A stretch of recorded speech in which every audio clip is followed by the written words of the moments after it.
Okay, good morning all, and good afternoon some, and good evening some. Welcome to this session. My name is Jennifer Kamoni. I'm the head of Diaspora Banking at HFC Kenya. I'm really happy to have you here. So feel welcome. And I can see we are quite a number, but we're going to start because of time. I hope you can hear me.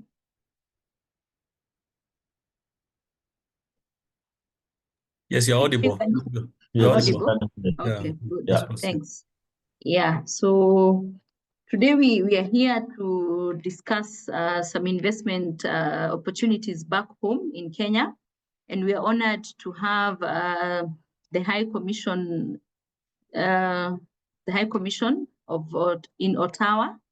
And hopefully we already have our chief guest, Ambassador Caroline Kamende Daudi, who will hand over to introduce herself and her team, the people who work in the High Commission.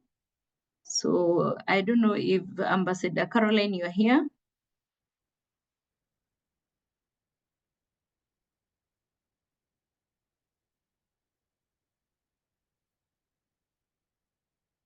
Ambassador? Okay.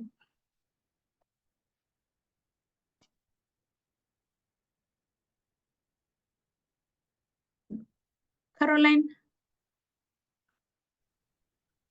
Yes, I'm here, Jennifer. Yeah, it's a pleasure to have you. Karibu sana. This is Asante Kenyans. Yeah, this is Kenyans. We are talking to people in Canada, from Canada, Kenyans in Canada, and we're very happy to have you in. So I'll invite you to introduce yourself and also introduce the team you have from your department. Yeah, and then we'll take it up from there. Thank you, Jennifer. My name is Caroline Kamende Daudi.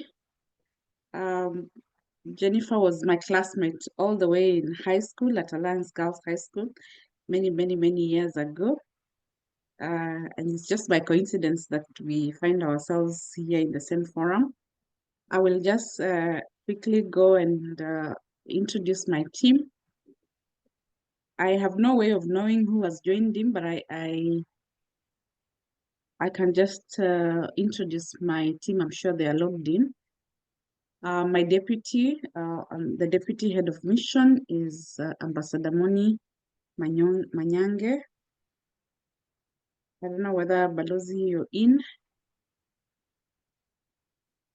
We have Crystal Njoka, who is a minister councillor.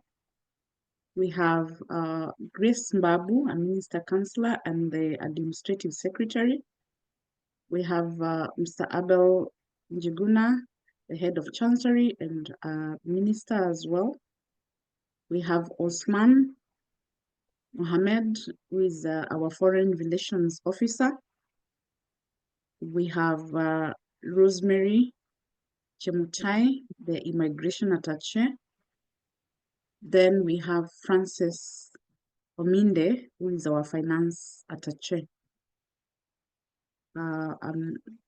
We have a number of local staff, but that is the team that I work with actively in the mission.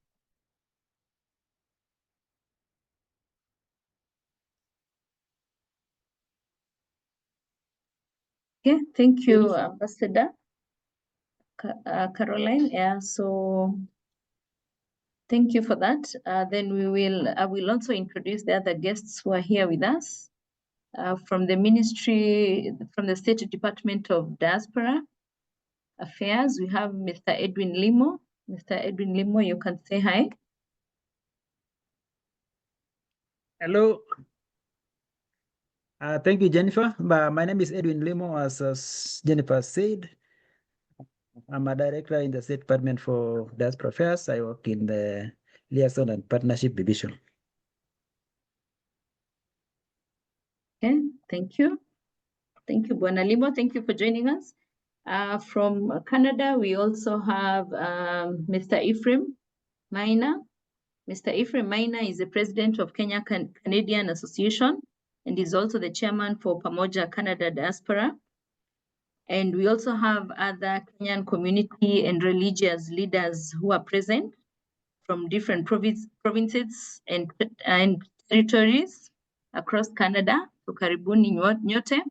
Thank you for joining us. And then from the bank, I'm going to introduce our MD, Mr. Peter, and I'll ask you to say hi.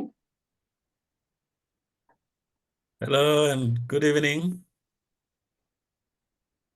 Good evening. Good evening, MD. Okay, thank you. So I think we will go straight into our discussion for today. And again, my classmate Caroline, I'm going to come back to you. I will ask you to give your remarks as our chief guest, and then we can take it up from there. So Karibu, you have 10 minutes, at most 15. Thank you. I don't know why I'm not able to put on the camera, but maybe settings from your side, but I will deal with what we have. Mr. Edwin Limo, Director, State Department for Diaspora Affairs, Partnership and Liaison. Mr. Peter Mugeni, the Group MD, HF. Mr. Ephraim Maura, the President and Executive Director of the Kenyan Community. Honorable guests, esteemed members of the Kenyan Diaspora community in Canada, ladies and gentlemen. It is both an honor and privilege to be with you here today as the chief guest at this innovative, remarkable investment forum webinar for the Kenyan Diaspora in Canada. I would like to extend my heartfelt gratitude to the organizers of this event, Housing Finance Group, Canadian Association, Pamoja Canada Diaspora Circle Limited, State Department for Diaspora Affairs for your commitment to foster connections between Kenya and the diaspora, and for creating this platform to engage in such vital conversations about investment opportunities. On behalf of the Kenya High Commission in Ottawa, we reaffirm our commitment to back up this initiative and to ensure that we participate in any other forums that will enable our diaspora gain growth and also invest back home. I will just pick on several issues. I'll pick out several issues that I would want just to buttress. The Kenyan diaspora's impact, a vital contribution to growth. As the High Commissioner of Kenya to Canada, I'm proud of the incredible contributions that the Kenyan diaspora continues to make towards the growth and development of Canada and Kenya. Your efforts have not only enriched your lives in Canada and its society, but have also been a key source of support for families and communities back home. It is no exaggeration to say that the Kenyan diaspora plays a central role in the socio-economic transformation of our nation. The Kenyan diaspora makes a lot of economic impact through the foreign direct investment, and such a forum is very, very key to the Kenya High Commission, because we are very keen on the investments, FDI, back home. On investment opportunities, a path to Kenya's prosperity, today's forum is a testament that you are concerned about your families and communities in Kenya and are also eager to invest in the future of our country. Your collective expertise, resources, and global perspective are invaluable assets in building a prosperous and sustainable future for Kenya. Thirdly, I will speak on Kenya's economic transformation, key areas for investment. As we all know, I'm supposed to join as panelist, yes.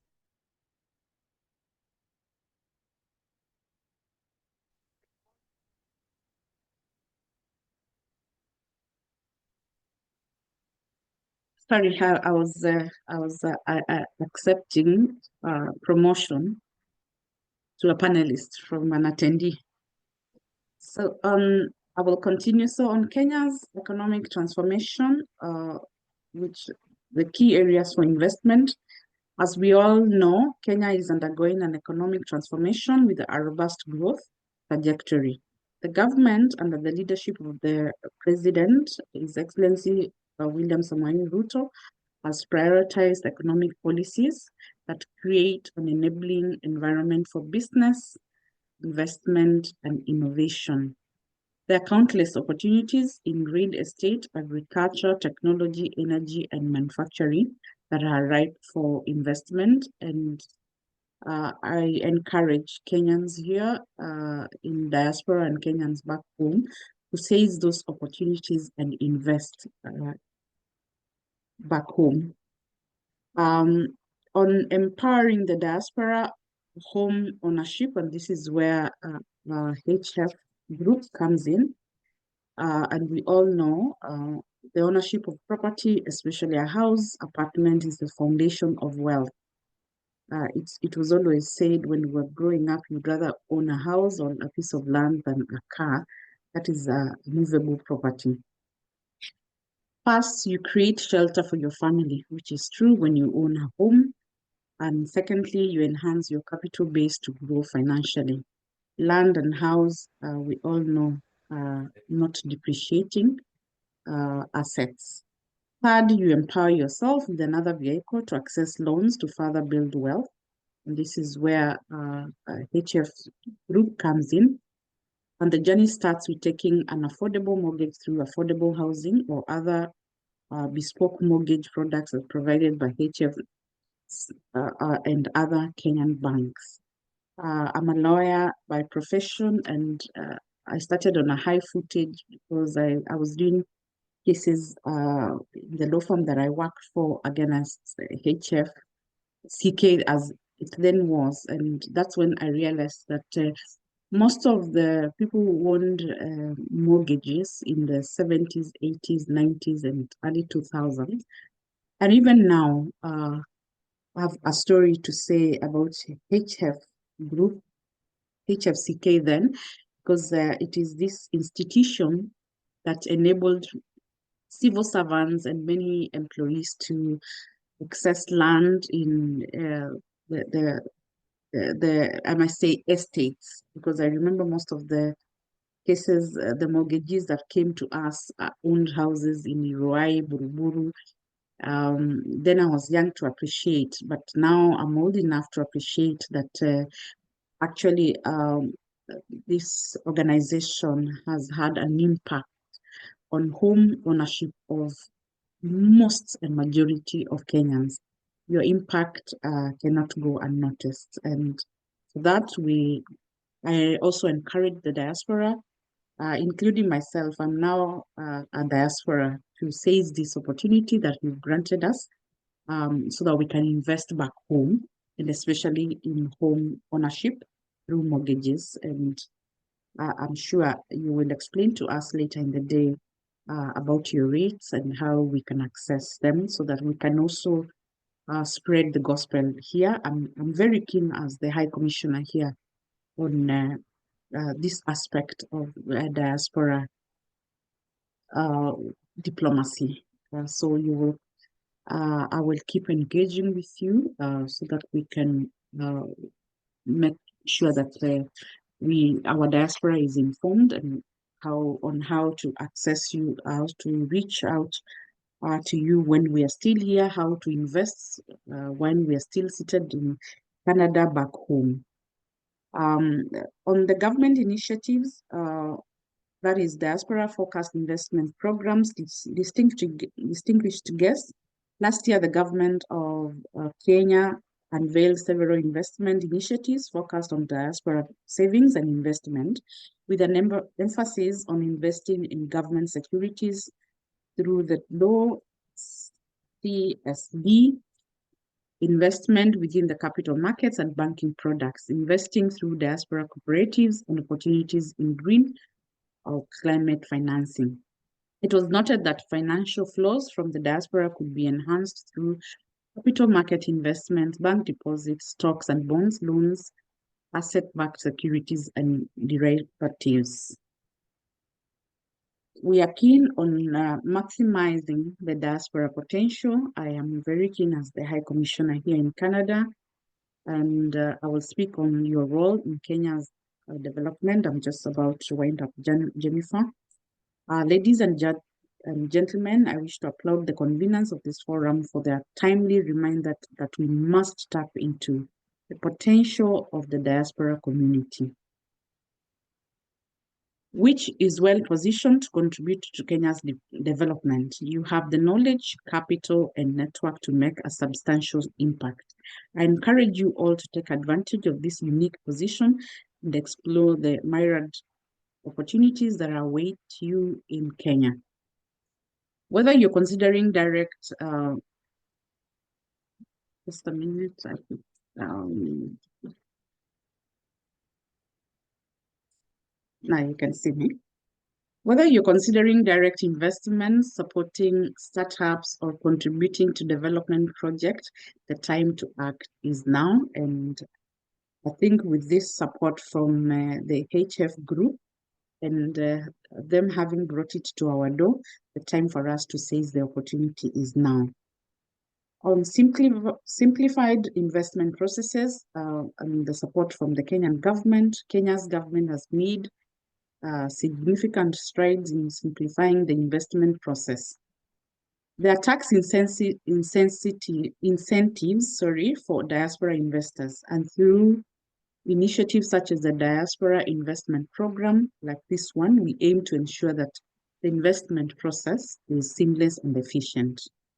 The Kenyan government is committed to building stronger ties with its diaspora community, ensuring that we all and you all have the necessary support to make informed investment decisions. And at this juncture, I really appreciate this initiative, even by the Kenyan community here in the diaspora, in conjunction with our State Department for Diaspora Affairs and HF group for giving us this enlightening session, because we need to have partnership for success, and that is what I talk about next, the role of organizations. Furthermore, I would like to acknowledge the role of organizations, like I have said that time without number, Housing Finance Group, which has been at the forefront of providing financial solutions to the diaspora. Their collaboration with stakeholders like the Kenyan Canadian Association, Pamoja Canada, and the Diaspora Circle Society Limited, Kenyans in Ontario and other diaspora associations in BC, Alberta, where I will be next week, Manitoba, Quebec, Nova Scotia, and all other territories ensures that the investment channels are accessible, transparent, and aligned with your needs and our needs as investors.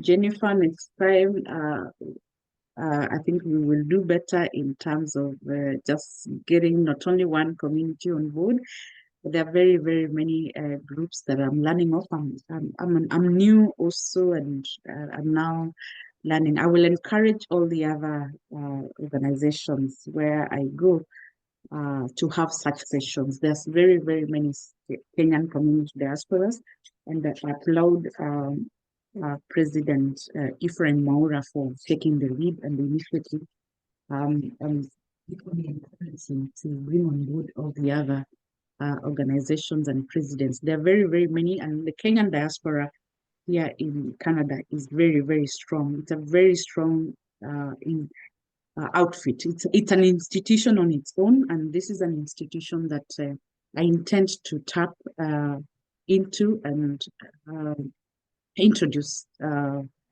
encourage to invest back home.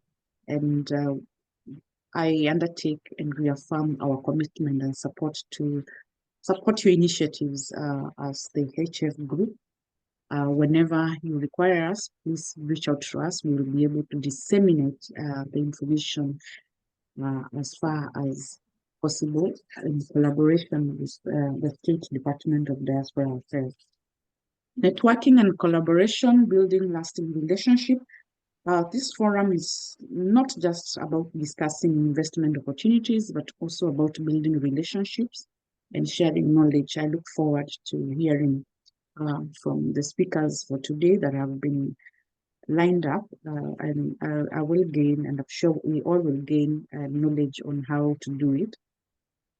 It becomes technical when you have to invest and you're far away. So this is where we require you to share with us on the modalities and the paths that we need to follow to succeed.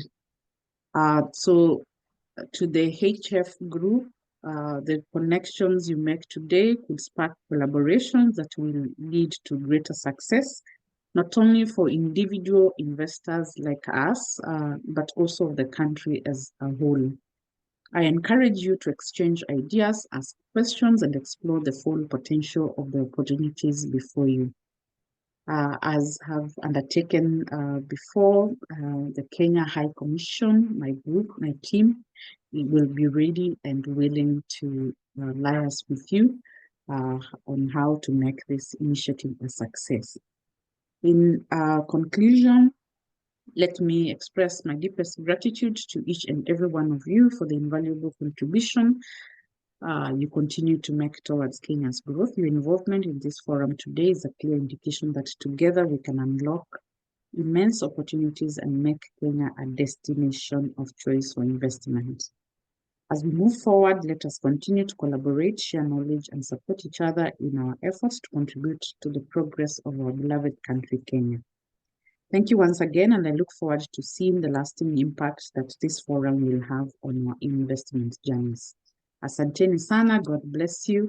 I am here to tap into the knowledge thereafter, but please don't forget to reach out to us for any forum that you want us to appear in and to support.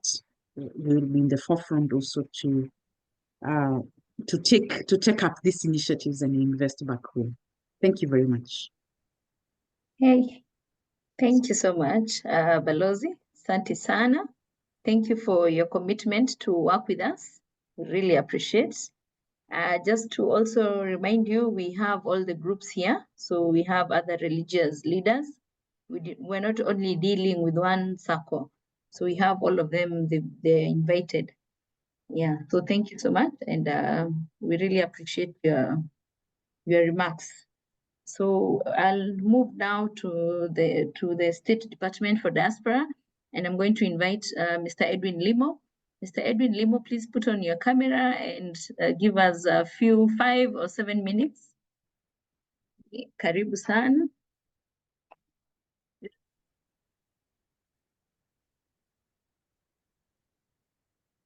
Body.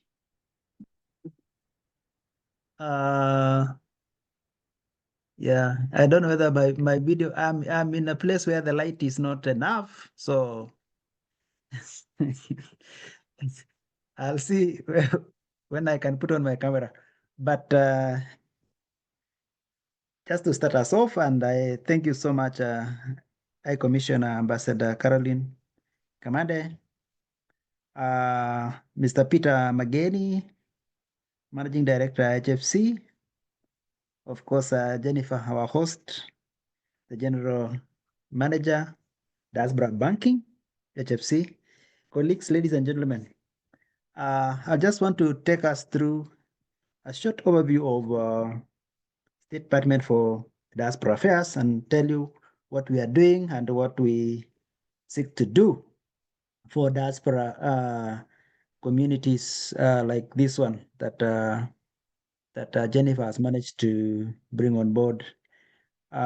State Department for Diaspora Affairs was started just slightly over 2 years ago, and our main focus is the diaspora. We exist to support. We exist to see that the welfare of Kenyan diaspora is taken care of. We are mainly focused on 4 areas, if I may say. One of the areas is welfare. We really want to see that the welfare of Kenyans across the world, Kenyan diaspora across the world, is taken care of. You are aware that just before we were created, there was a lot of hue and cry coming, especially from the Middle East, where Kenyans were being persecuted in one way or another. But I'm glad to say that the State Department has been able to stabilize that. And also in other areas where there were incidences of maltreatment by the host governments. So our main focus has been the welfare of Kenyans. And in tackling this, we've been able to uh, direct talk directly to the governments, the host governments, and in some instances, we've been able to enter some agreements on how they will give Kenyans working in their jurisdictions the support that they require. So welfare has been a main thing, major thing for us. We've also been on the same breath. We've been able to go around with what we are calling a mobile consular service, where we reach out to the Kenyans outside there who, for one reason or another, do not have the Kenyan documents that they need, e.g., passport, the renewal, and things like that. And we've been able to reach quite a number of Kenyans. Even Canada, we've been able to visit there, some of the capitals, some of the cities, and been able to give this service. That is very much a part of welfare that we are talking about. Some of the Kenyan diaspora have got are into the second and even third generations, and for one reason or another, of course, they have children who are Kenyans because their parents are Kenyans or one of their parents is Kenyans. We've been able to give them the necessary documentations that make them Kenyans, the passports and IDs and things like that. So that is about welfare. The second thing that we are so much about is what we call skills and expertise. In our reach out to other governments, we've been able to negotiate bilateral labor agreements with several countries, and some are lined up. This way, we are able to get jobs for Kenyans outside there, especially the skilled jobs that are available in some of these countries where we have aging populations. They have a lot of opportunities that our population would be interested in. Our Gen Zs, for example, if we are able to get opportunities, and the government has been very deliberate in this endeavor, and so we are very much engaged in seeing to it that we get as many jobs as possible for the Kenyan diaspora. Thirdly, we are about saving, investment, and remittances. So in this in this area now, we are able to be the link between you and your motherland.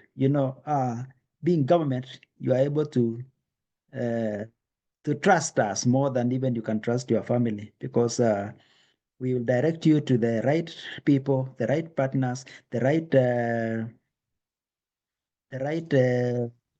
organizations. For example, HFC.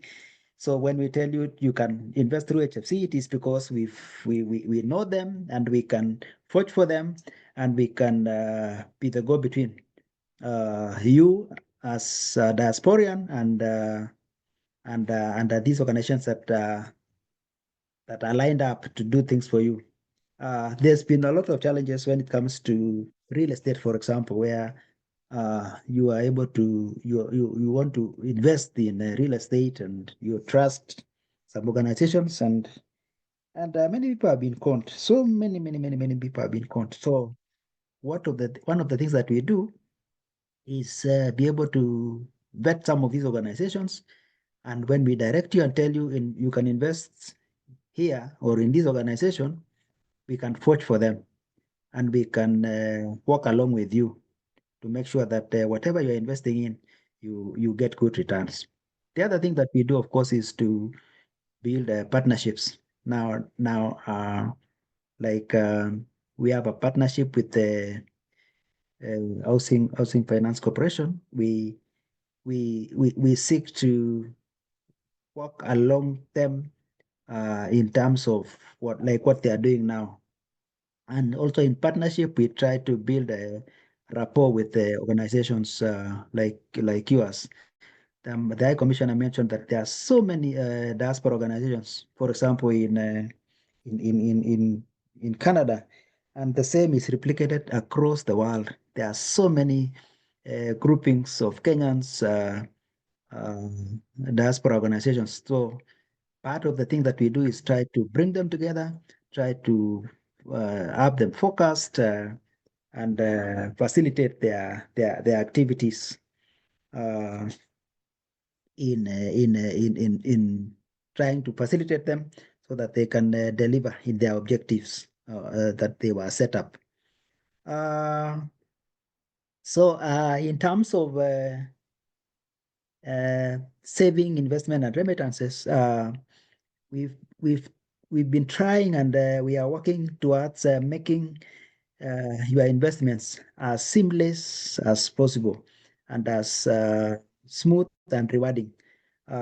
So in this respect, we've worked on some policy documents and instruments that should be able to help you as a diasporian to be able to invest in Kenya. We have things like we've done a review of the Kenya Diaspora Policy 2024.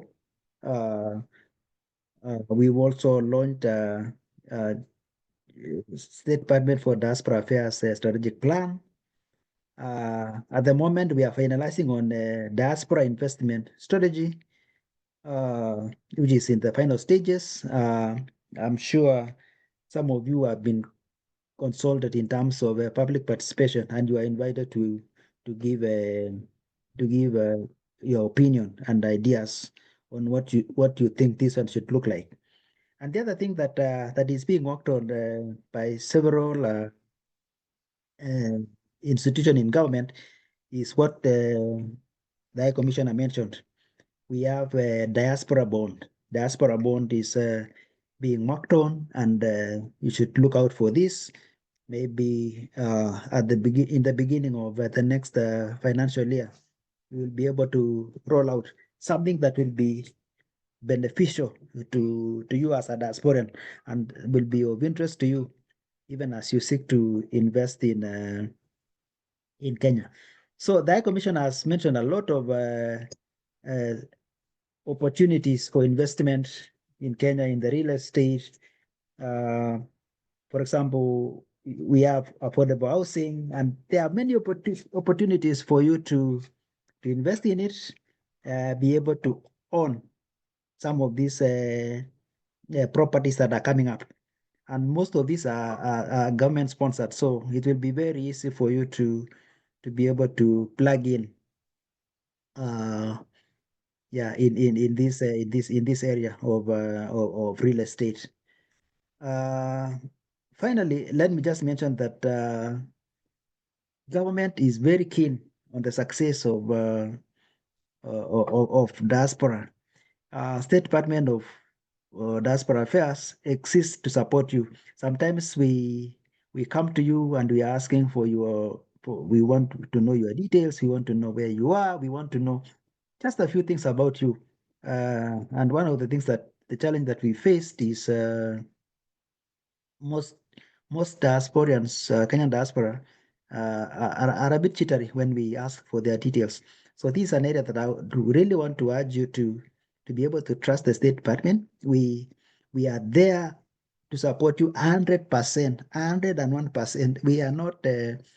Whenever we ask for even for your details, it is not to be used in any other manner other than to support you and to know actually that you are there and that you need our support. It is not right for you to run after government when things are just wrong. We want to work with you when things are right, work with you even if things go wrong, we need to have your details. We need to know you. We need to know where you are. We need to know what you are about and things like that. So when we come to you for one reason or another, please trust us. We are not gathering any information for tax purposes or for anything like that, and for misuse by any other state department. Actually, we jealously guard the details that come our way as the State Department for Diaspora Affairs. So if there is any institution of government that you should trust fully, is the Ministry of Foreign Affairs and Foreign and Diaspora Affairs, and specifically the State Department for Diaspora Affairs.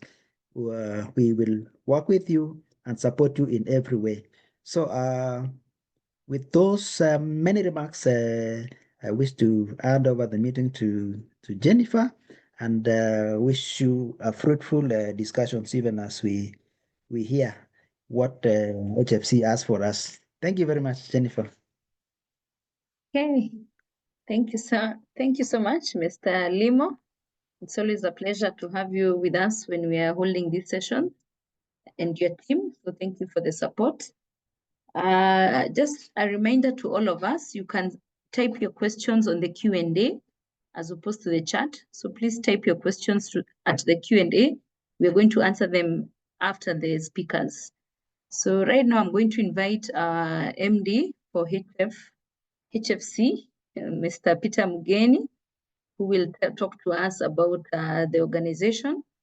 Mr. Peter, karibu sana. Thank you, Jennifer. I'm reminded that it's afternoon in Canada. So good afternoon to all our participants joining us from Canada, and to Ambassador Caroline and Edwin Limo, and all protocols observed. It's a very great privilege that you made the time to attend this forum. You are true dedicated servants of the nation, because these Kenyans that we are talking to, I'm sure they love to listen to the assurances that you are giving. And I saw a question earlier, if I could just preempt it, around how safe their investments are and the opportunity that government is taking in order to protect that. So we will continue to collaborate with them. I will now take you briefly through what HF Group is all about for those who are new to us, as well as the new look HF to those who have been part of us before or did know about us before. If Jennifer, if you're able to share the slides. Yes, I'm going to tell just now. Okay, go ahead.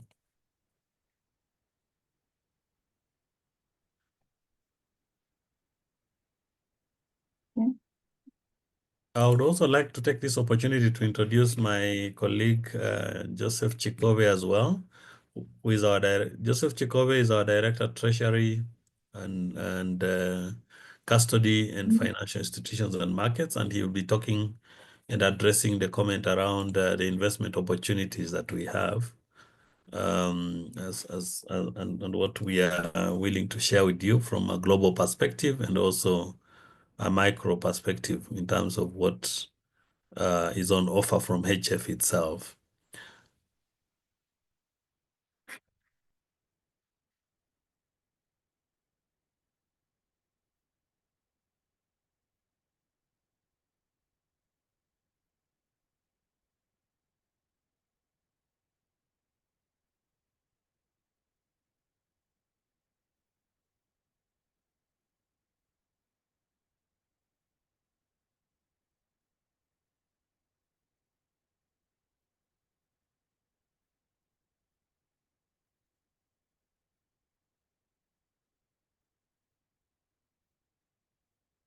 Jennifer, are you ready?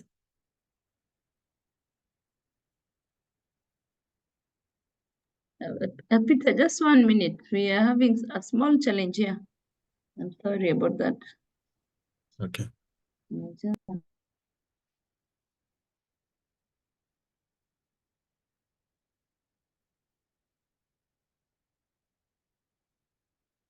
All right. As you do that, I could just be talking about, I know Ambassador spoke about HFCK and housing finance, and there's a lot of confusion around that name. We actually operate under two names, HF Group, which is an operating holding company. This entity was created in 2015. And underneath, I'll show you, we have got 4 subsidiaries that are part of HF Group. The one is called HFC, which is the banking subsidiary. Jennifer, just the next slide. The banking subsidiary of the group, which I head. We then have HFDI, which is our property advisory and investment company within the group. And we have HFBI, which is a bank assurance intermediary within the group. And then we have a foundation. So all these 4 entities are part of HF Group. And it then enables you, dear investor and participant, when you are dealing with us, you will have a single point of contact, which is Jennifer's team, but you'll be able to access all our services from banking to property to insurance. And if you are seeking to do some impact investment as well through our foundation, then you'll be able to do so. If I could touch briefly on our ownership structure, HF Group is owned 48% by Britam on this particular slide. So you'll see that Britam owns 48.22% of the group. Britam is the #1 life insurance company in Kenya and is ranked #2 in terms of general insurance. Britam, more importantly, is also registered on the Nairobi Stock Exchange and regulated by the Capital Markets Authority. The same thing with HF Group. As you can see, 42% of the group is owned by retail investors. That is individual investors who have purchased shares at the stock exchange. And even yourselves in the diaspora are eligible to buy the HF stock. Is traded on the stock exchange. NSSF, which is the National Social and Security Fund, owns 9.2% of the group, and the government of Kenya has divested significantly. This company, when it was created, used to be owned 50% by government of Kenya and 50% by the Commonwealth Development Corporation. However, today government owns a 1% stake, but still a very important stake in the sense that they retain oversight through the CMA, and they retain some oversight through the NSSF. But from a governance perspective, as you will see on the next slide, HF Group has a board of directors, an independent board of directors.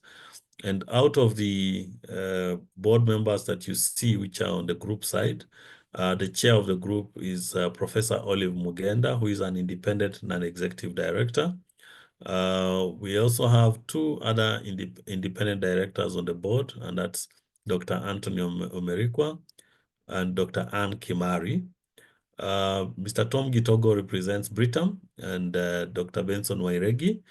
And then Mrs. Felista Kembi has been on the board, coming in from PwC. Robert Kibara is the Group Chief Executive Officer. And Dr. Peter Munga, who is a renowned entrepreneur and part of the founder members for Equity Bank, and also a key member of the Britam Group.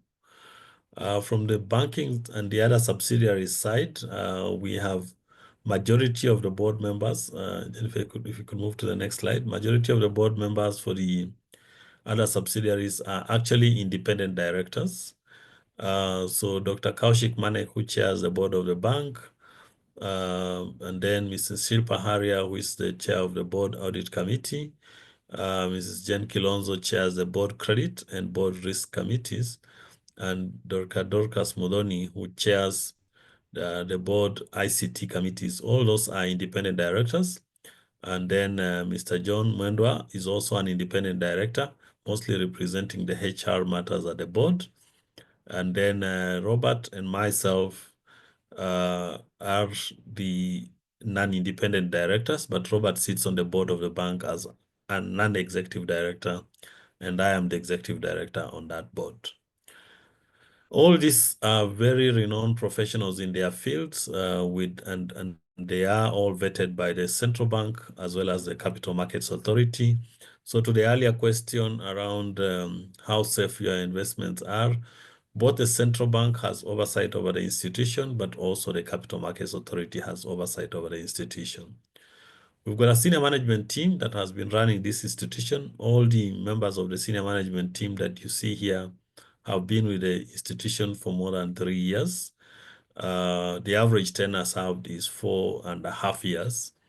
And we are very proud of this team that has been able to steer this organization through both turbulent times, but also through good times. And the future ahead, we believe we've got the necessary skills, capabilities, and passion from these team members, where the average age is around 40 to be able to steer it to greater heights.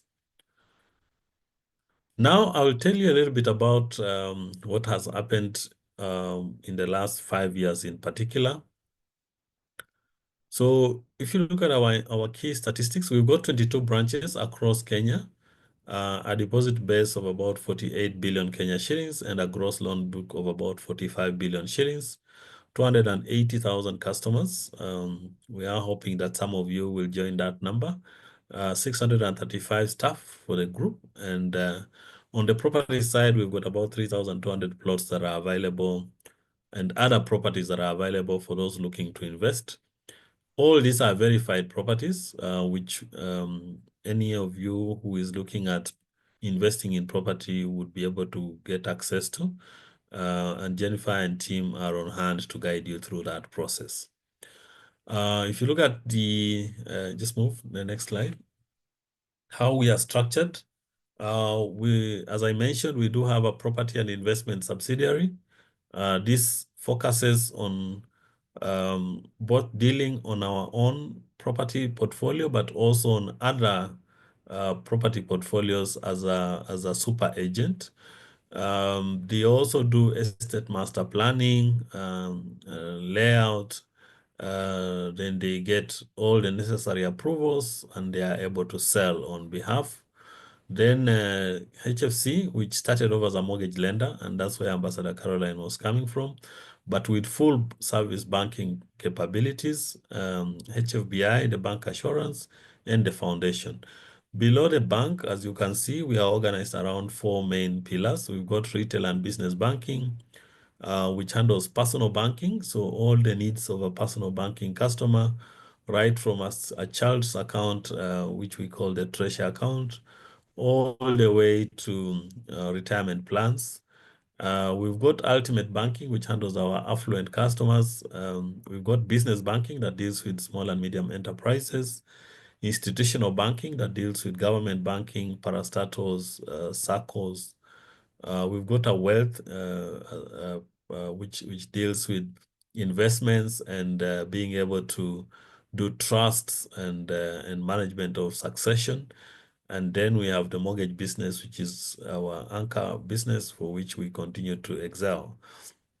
We also have commercial banking, treasury. So today you'll be privileged to hear from our head of treasury, which handles the typical treasury, financial institutions and custodial services, and diaspora banking that is headed by Jennifer. So diaspora individuals are a key pillar of our strategy, and we have set it up at general manager level. Now, for those of you who interacted with us a long time ago, we have since diversified. We used to have one single product and one single sector, which was the mortgage product and real estate.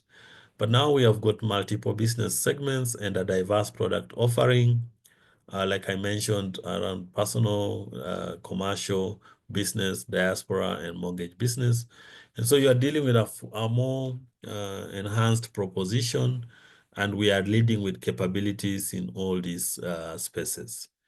When you come to our property side of the business, we also used to do only building of property for sale. We have since diversified into 4 particular areas. One is what we call landowner wealth management solutions. This deals with people who have got large tracts of land. So if you're sitting in the diaspora and you've got a large tract of land in our major urban areas, we can help you unlock the wealth in that particular land. As you know, land is an illiquid asset.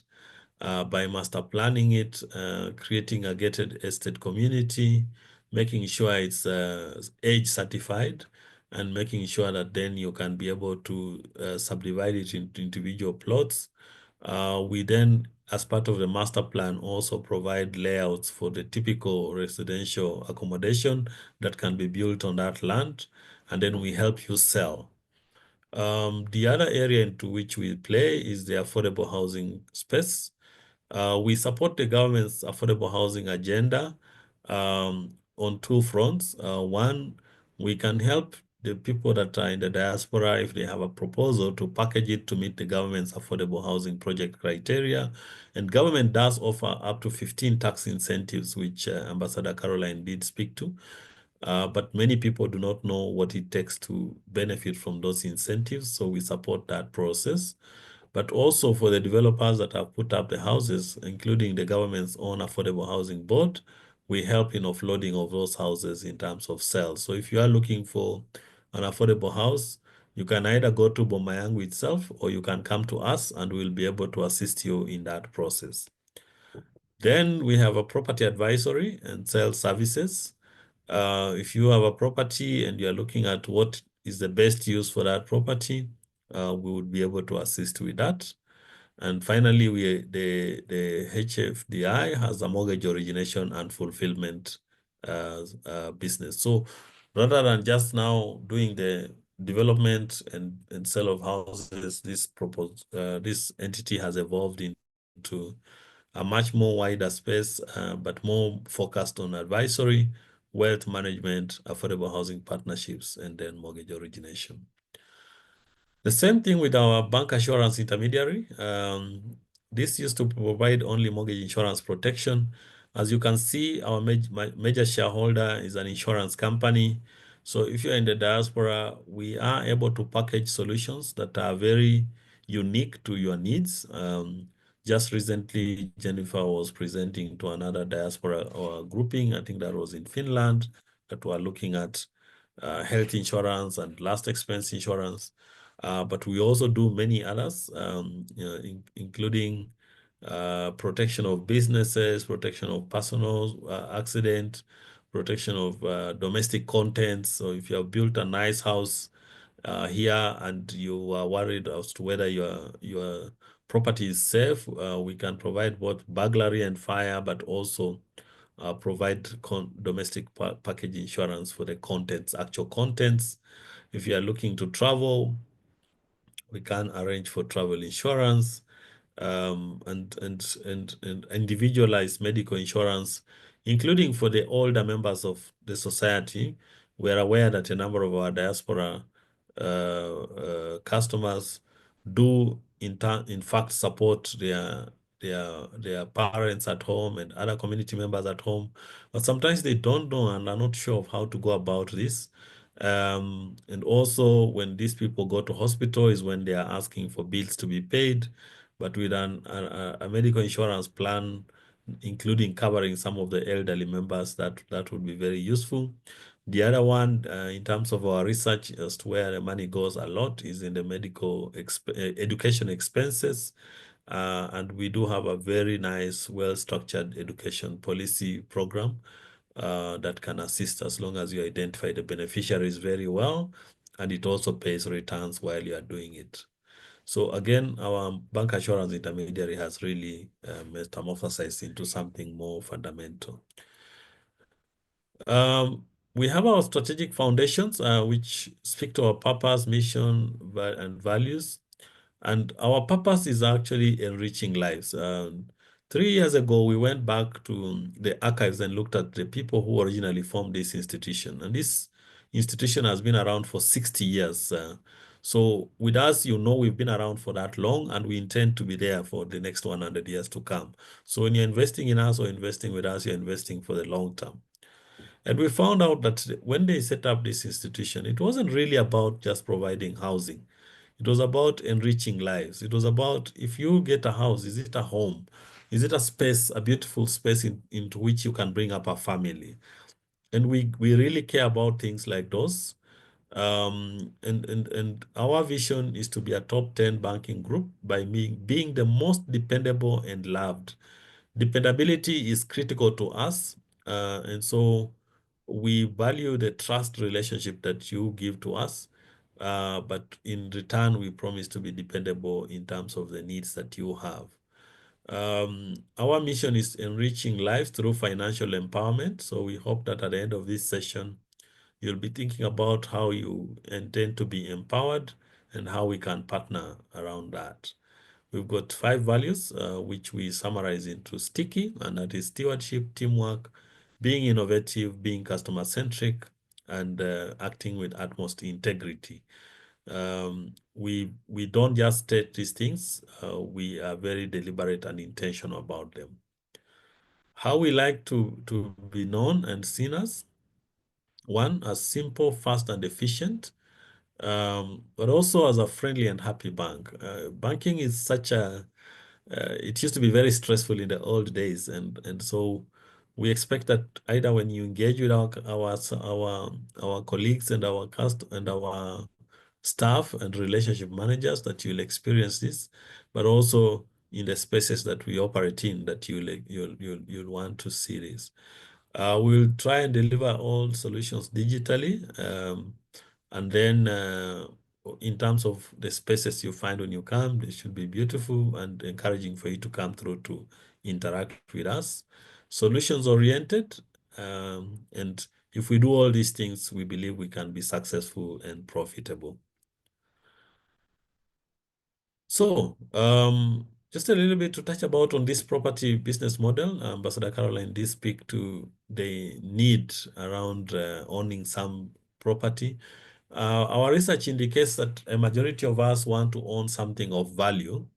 And also we see property as significantly resulting in intergenerational wealth transfer. I may not be able to transfer my job to my son today, but if I leave something that I have invested in, then my family and the next generation is well taken care of. So we started off by building the actual estate. So if you look down there, you will see Buruburu, which is an estate that we are very proud of. Anybody who grew up in Eastlands and grew up in Buru, it was something to be proud of. And further below, we also developed Komarok, which was an extension of that property development space. Then we realized that we are doing these houses at a time, and we built 18,000 of these houses.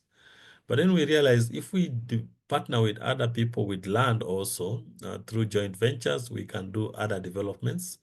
So we have built around 10 of these through joint ventures. Now we have transitioned from there into partnerships. And partnerships that we are talking about is where you have the land, we help you master plan it, we help you make it green certified, and you are able to convert that into value. But we are also very keen on the residents that we are putting up there, that they enjoy a community of living. So if you are in the diaspora and you are thinking, can I get something where I live in a gated community with all the security and all the amenities, rather than go build your own house somewhere else, you can actually come and live into some of these properties that we have created. And I'll be showing you some of those, how they look like. So one of those is what we call Fahari Residences, which is, I believe it's extension 14 on Thika Road. This is a 480 quarter-acre plot development.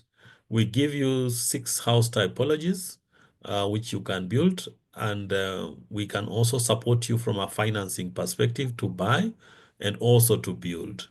We have got a number of these. We've got another one called Barista Gardens. We've got Villa Kazi. We've got Mugumo, which is in Tigoni. Tigoni is actually the new Runda.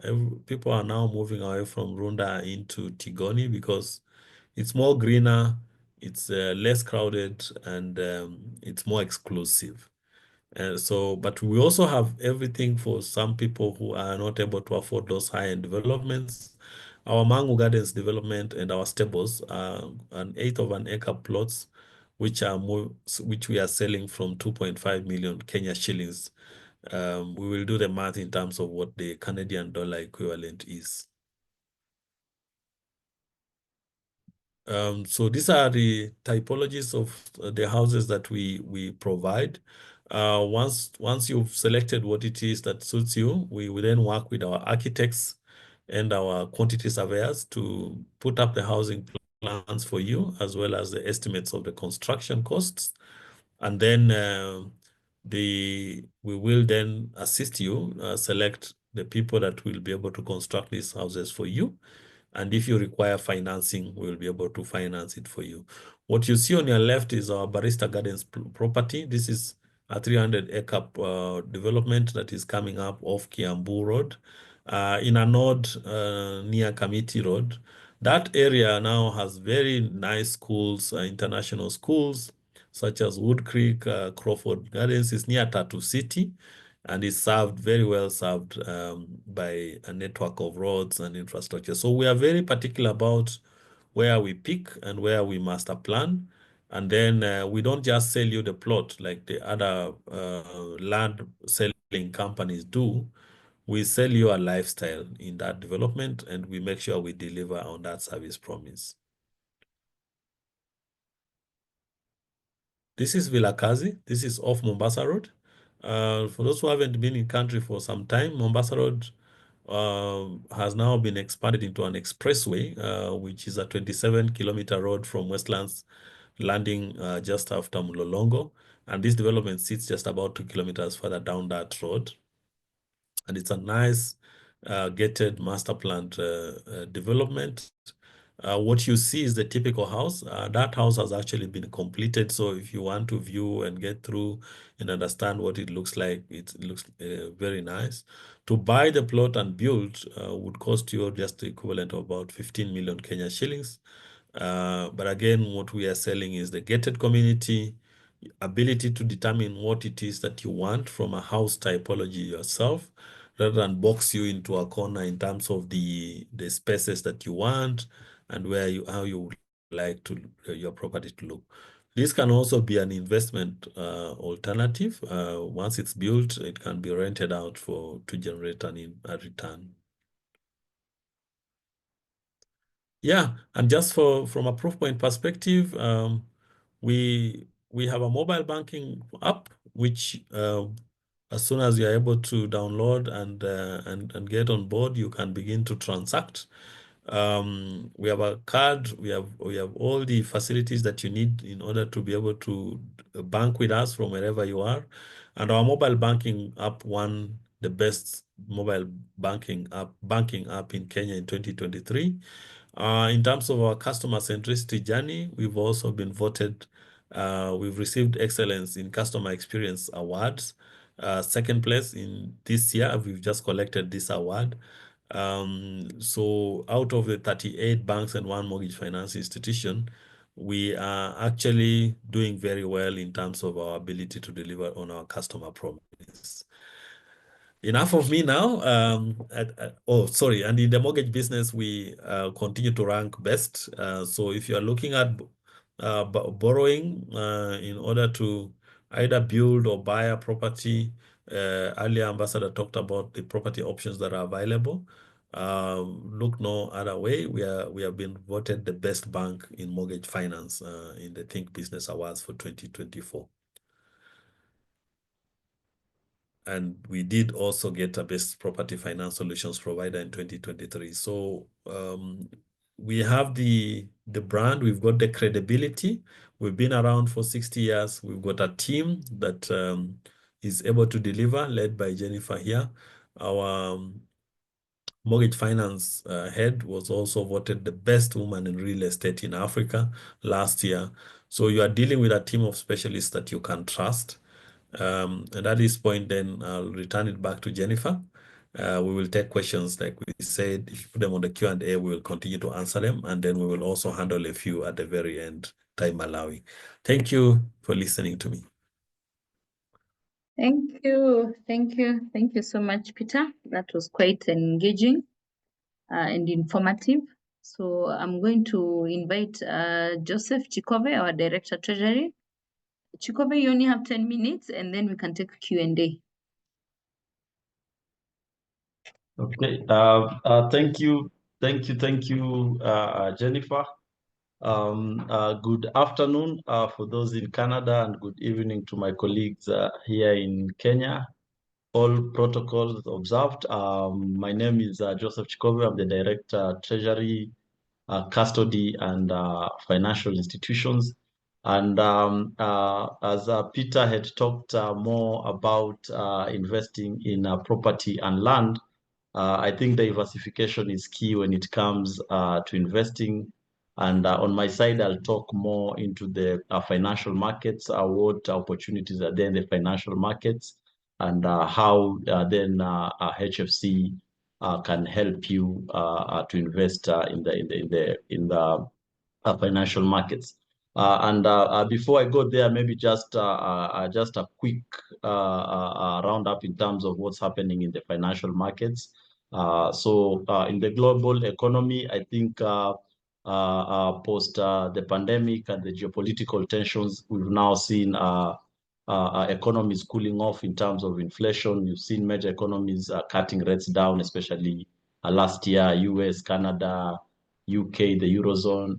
Kenya as a country, we've actually cut faster compared to the global markets. So this, of course, helps the economies to pick up in terms of private sector growth. In terms of currently what's happening, I think the only uncertainty that we do have is the Trump presidency. So the tariffs, the cuts in terms of the funding is causing a bit of uncertainty, but we've not seen spikes in inflation, and we do believe that things will stabilize in the near future. Bringing it back home, of course, we expect the Kenyan economy in terms of GDP 2025 is projected to grow by around 5.4%.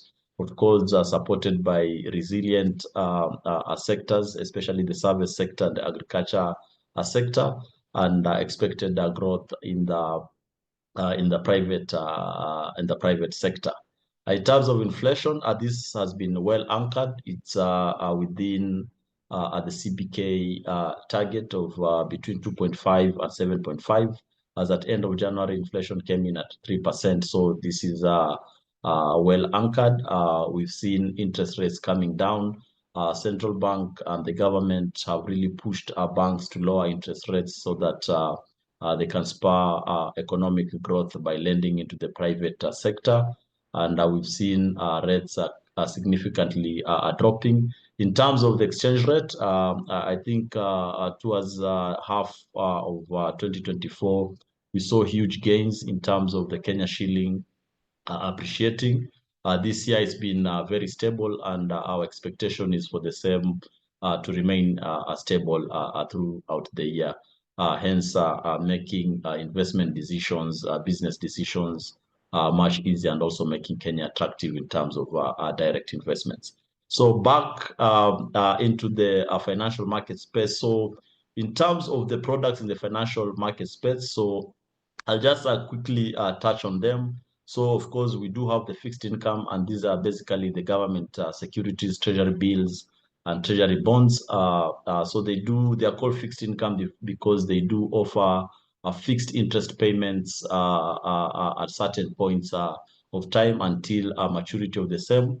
These are safe investments, and Edwin Limo actually talked about the diaspora bond, which government is planning to issue in the near future, and this will be a good opportunity for investment. So we do have the Kenya shilling bonds, the infrastructure bonds, which are tax-free. So basically, and I'll give you an example. Last week there was an auction for two infrastructure bonds. One was 17 years, and the other one was a 14-year. And if I'm to just talk about the 14-year, the interest it was paying is 13.938%, and this is tax-free. So assuming you've invested 1 million in that bond, that means per year you are able to get 139,000 from an investment on 1 million.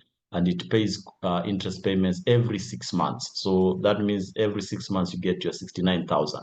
So in terms of investments, that's a good way again to get in your returns. There's the treasury bills, which are basically short term. They are auctioned every week, 91 day, 182, and 361. And then we do have the treasury bonds that are long term. So then as a diaspora client, how do you invest in treasury bills and bonds? So I'll mention 2 ways. So the government, again, through initiatives, and Edwin and Ambassador Caroline talked about this.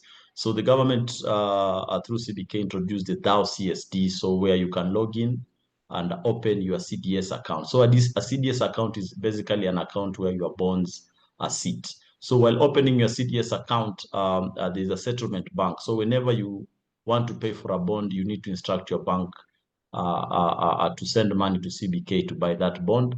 And whenever there's maturities for that bond and interest payments, they are paid to your bank. So in that front, then how does HFC come in? So while opening your CDS account as a settlement account, you can choose a HFC, and I'll briefly tell you the advantages of doing that. So number one, we'll ensure that we do pay your bonds when you're buying them on a timely basis to ensure that you do not miss your investments. We'll be able to collect your interest payments and advise you whenever the interest payments come through. We'll be able also to let you know when maturities come through. The other advantage is that these securities trade in the secondary market. So assuming you've bought a 15-year bond and year 5 you need your cash, HFC Treasury can come in and buy that bond and give you liquidity same day. It is with the DAO CSD system, it's just a matter of minutes. We're able to complete that transaction. The other thing, if you do not want to sell that bond, you just want liquidity for a short time, then HFC can use that treasury bond or treasury bill as a security and lend to you. And once you pay back, then you still continue enjoying your interest payments of that bond. The other way also to invest, if you do not want to open directly a CDS account with CBK, we do have a custody department within HFC. So the role of custody department is basically safekeeping of financial assets and settlement. So under one account of custody, we will be able to do all your bonds. If you want to invest in equities, those are shares. And Peter mentioned that you can invest even in HF. HF Group is listed, and I'll give an example. In December, the share was trading at around 4 shillings thereabout. I think as of Friday, it closed at around 8 bob. So you can see within a short period of 1.5 months, you've already doubled your capital gains on that. And of course, there's dividend income that comes through that. So through a custody account, you can consolidate all your financial investments, and the bank is able to advise you when to buy, when to sell. The treasury is there to become your market maker in case you need to buy or sell. This can also be a good proposition, especially for chamas and groups who want to invest as a group. You just open a custody account where you have one view of your bonds portfolio, of your fixed deposits, of your equities in just a single view. Onto the bank side, the bank itself also has products that I'll say mimic the financial markets. So we do have accounts, and I'm sure we'll have more engagements after this, and you can talk to Jennifer. So we have a product called a Fanaka account, which actually compounds your interests on a monthly basis. So that's another quick win in terms of just when you're looking at returns. We offer this at HFC. We do have other accounts that have tax incentives, like the housing development bond. So this is an account which has a tax incentive. Remember, interest income in Kenya is charged 15% with the holding tax. When you invest through now the housing development bond under HFC, withholding tax is only at 10%. So meaning that your effective interest rate is actually higher.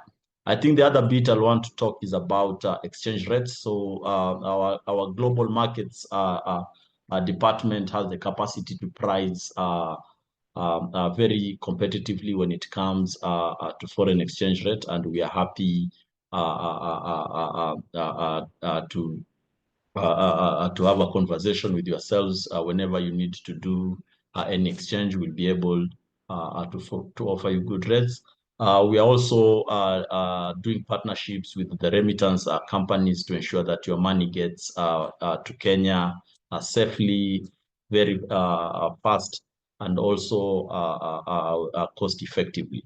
The other area I think I can talk about is also, as you all are aware, Kenya also has issued Eurobonds. These are foreign, our treasury bonds are denominated in US dollars. So in case you also do want to invest in those, as our custody department is able to do that, and any other global financial instrument. So be it Canadian dollar, treasury bills and bonds, US treasury bills and bonds, we are also able to offer that through the custody division.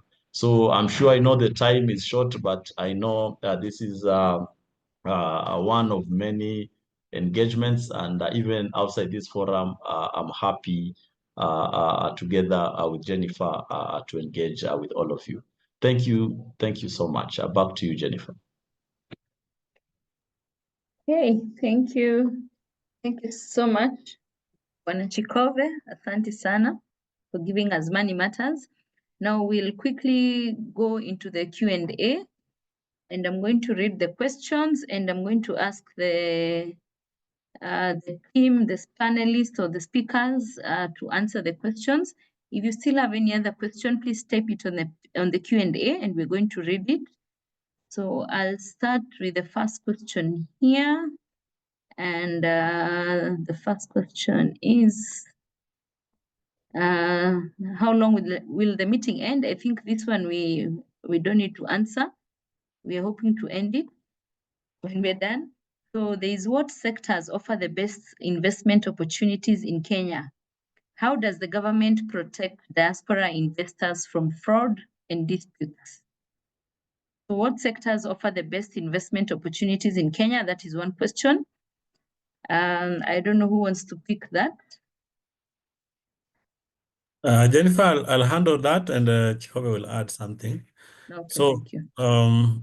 first of all, we think that the two main sectors which have also been aligned to the government's development agenda, the health sector, that sector is growing. There are opportunities in that sector. The education sector is growing. There are opportunities in that sector. As you know, Kenyan parents will do anything, but they will have to pay school fees for their children, and the middle class in particular wants to do so. And the same thing, as long as you are sick, you've got to go to hospital. So that area is an area of focus. Obviously, government is providing some services, but there's also opportunities for the private sector to come in and avail those services. I typically say that people must look at that. The banking sector has been growing. The banking sector, and that's part of the reason when Chikobe was talking about investment in stocks. If you look at annualized growth rates for the banking sector in Kenya, it's north of 15%. Some banks growing faster than 20%. And related is the business services sector. So people who are doing business services outsourcing, the processing side, the call center side, all those things are growing, and they are supported by the data that we have from the GDP. Time allowing, we can structure this that way, Jennifer, in the next session, to just start with that whole macroeconomic overview and the areas that we think if people do invest in, they would get quite some good returns. What is government doing to protect diaspora? I think either Edwin or Ambassador can speak to that question.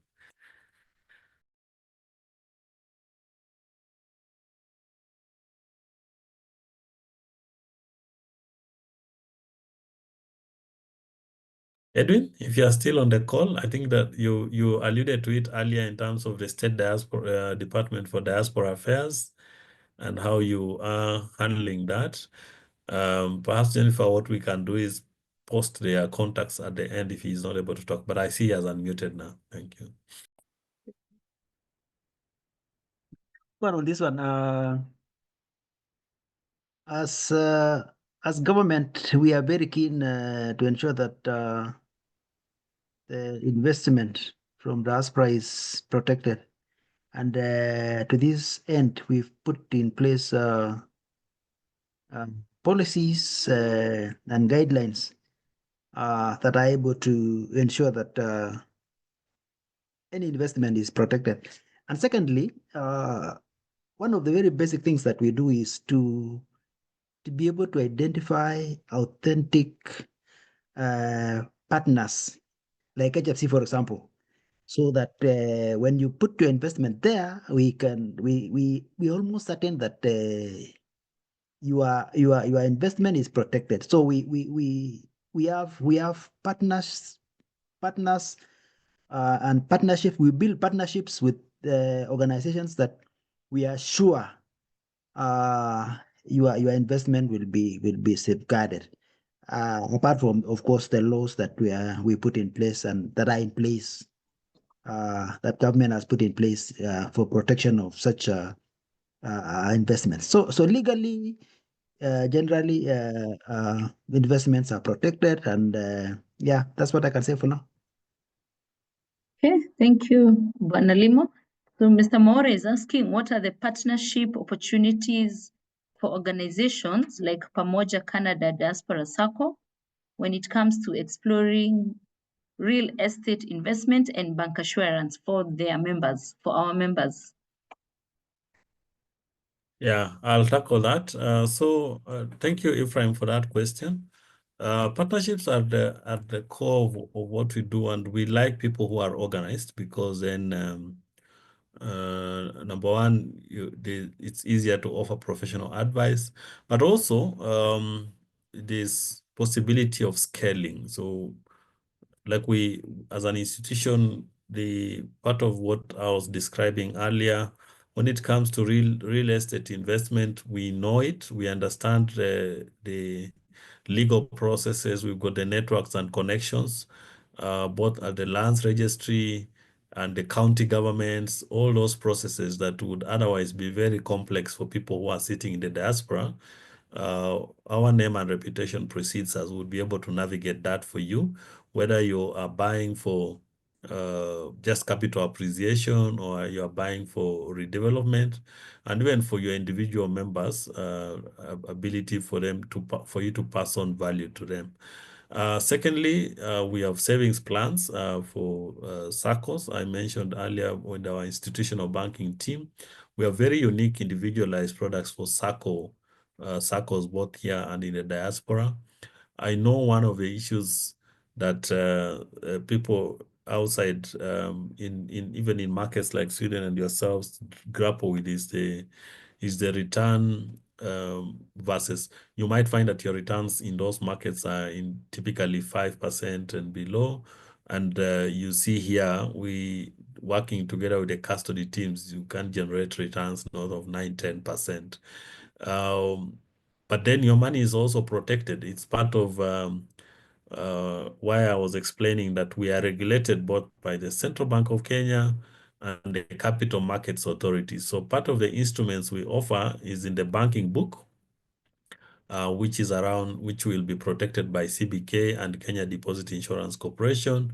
And on the custody side, those funds are segregated and they are protected by the Capital Markets Authority. So you are dealing with a very strong institution in terms of developing those partnerships. So once we align in terms of the investment plans, we can sign an MOU. We can then, within that MOU, provide you with what options we think that you are entitled to. But we like to dig a little bit deeper and understand your needs, and then we can tailor-make certain services. Okay, thank you. We have another question from Ngugi, Ed Ngugi. They're saying, how do I get my ATM card when I'm here in Canada? I would like to bank and invest through my Rehani House branch. Reach me on this number. So this one, I'm going to respond to you. I'll type the answer. But yes, you can get your ATM card once you open an account with us. We are able to mail the cards to your addresses. Yeah, so this is something you're going to get once you have an account with us. And for the presentation that we've seen, what Peter has presented to us, as diaspora, we're able to finance you. So again, we're going to do your applications online, and then we continue with you. We walk the journey of either buying the plot or purchasing the house that you want. So for this is easy, and yeah, this is something we can do. So the next one is we have a serious issue of banks taking our accounts to recovery assets if the accounts appear inactive.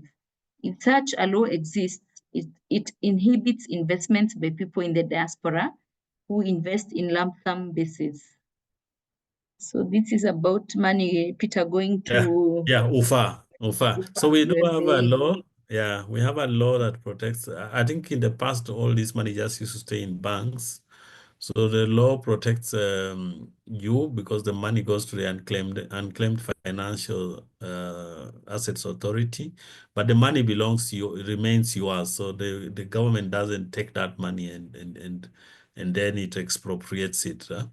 But as HF, what we do is that we will keep. This only happens if your account remains dormant, not inactive. There's a difference. Dormant for a certain defined period, and then after that, then we are obliged to send your money to UFA.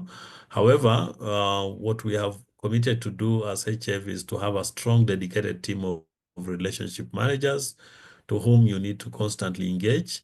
And as long as you are, even if you're sending money in lump sum, and we have your contacts, and then we will be able to make sure that we keep your account active, and therefore this money does not then go to FAR. The only disadvantage is that when it goes to FAR, you don't earn the investment returns. But on our part, we will use our relationship teams to make sure that this remains active. Okay, thank you, Peter. We have another question. Please provide more details on landowner wealth management solutions and property advisory and sales services. Okay, I'll handle this. So landowner wealth management solutions, in simple terms, is being able to convert large parcels of land into liquid funds, and then using the opportunities that Jacobe, our treasury head, has described to invest this money so that it generates a return for you. As you know, land, although a good investment, is also an idle investment and is not liquid. So if you had a problem that you needed cash quickly, then if you are holding land alone, we hear a lot of people who are asset rich, and yet they cannot be able to pay for things as simple as medical bills. So what we then do is that if you have such parcels of land and they are located in certain areas where we think we can convert them into value, then we would then master plan. So we start by assessing the deeds for that land, the title deeds for that land. We do our homework and investigate the land ownership rights all the way to the root cause of the title. Once we've done so, we do a feasibility study around the land in terms of best use for the land. It could very well be residential property, it could be go downs, it could be strip mall, whatever it is that is best used for the land. We then master plan that land. We provide all the infrastructure and services that the land would require to have. That could very well be roads, it could be water, it could be electricity, it could be internet. We then provide security and fencing for the land. We subdivide it and sell it on behalf of the landowner. Once we've sold, we use our wealth management proposition to invest those funds at the best possible yielding return. So that's why we call it landowner wealth management. Property advisory and sales, this starts with you could be having a block of flats or certain units that you want to sell. We will be able to advise you on the best pricing for those units. And if we agree that you want to take it further, then we offer the selling services. As you know, because of our history in the mortgage side, people come to us for all manner of properties. So we've got the demand side. We also have a marketplace where we can list those properties, and it's a digital marketplace. And anybody then looking at property can look at the listings. We've got a team of over 100 salespeople, and this is a very dedicated sales engine that is able to turn around these properties over a relatively short period of time. Okay, thank you. I think you've also answered the next one. How can a group of people in diaspora who put money together benefit as a group and not as individuals? I feel like we've answered that. Partly is to get organized. I think that's part Yes. of why Ephraim was asking in the earlier question, but we do encourage this to be organized. If you are not organized in a legal form, we can help you do that. Get a registration certificate, whether you want to register under social services as a welfare group, or you want to register as a corporate entity. And then we work together to define your investment needs. Investment needs vary across groups. There are people who want an asset that generates cash flow every month. There are those who are willing to wait in terms of your risk return considerations. And then based on that, we can recommend suitable investment options and then relationship to manage you to ensure that you achieve your investment goals. Okay, thank you. In addition to residential housing development, do you also do commercial development or mixed development? This, Peter, I can answer. The answer is yes. We do both commercial and residential. Then the next question is, does HF manage the rentals in their estate if one was to buy a house there? I think you also answered that, and I can confirm that the answer is okay. Yes, please go on. It's yes, yeah. Yes, yes. Yeah. If you also have a block of flats and you have lots of tenants, we can help you manage the rentals, the rental incomes. So that is the answer. Then someone is saying, I joined late and I wanted to find out if you will be sending the recording. Yes, we will send the recording. What did you say is selling at 2.5 million? I think I can answer this, Peter. This is the piece of land at Villa Kazi, which is one of our developments, our properties at Athi River, 2 kilometers from the road. Yeah, so we have two properties. One is in Athi River. Yeah, we have two properties, one in Athi River and one on Thika Road, exit 16 on Thika Road, Mangu Gardens. Okay. So we can also share some of our listings of the properties with yourselves. Yeah. So in regards to the shares for HFCK, we recently had our rights issue.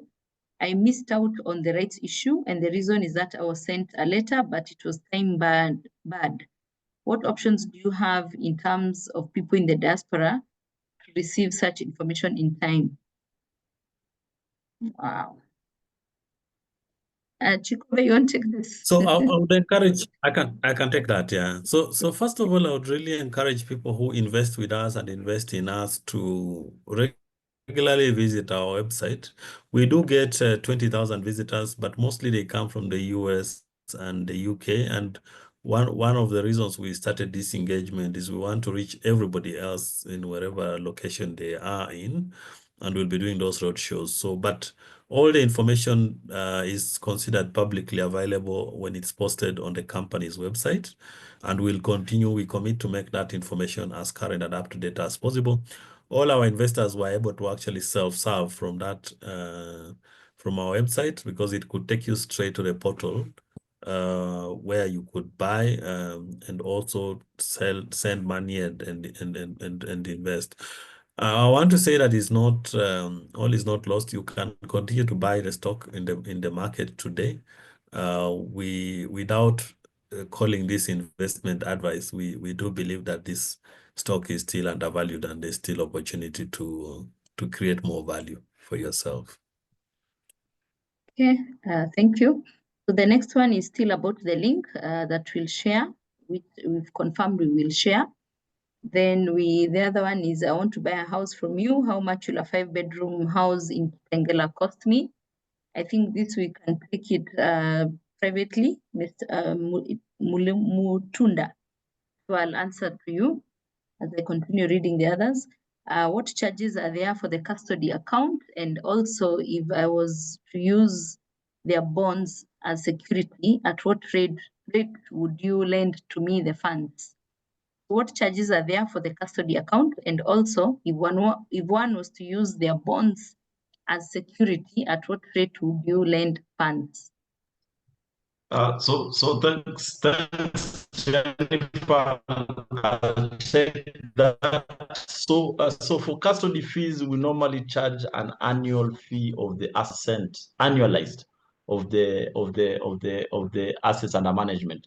So if, for example, you have we are holding for you a bond of, for example, just for argument's sake, of 1 million, then your charge for the full year is just 1,500. So it's 0.15%. And again, this is a rate that, again, I normally say it is not a fixed rate per se. Depending on what other things you want to do, we are able to negotiate.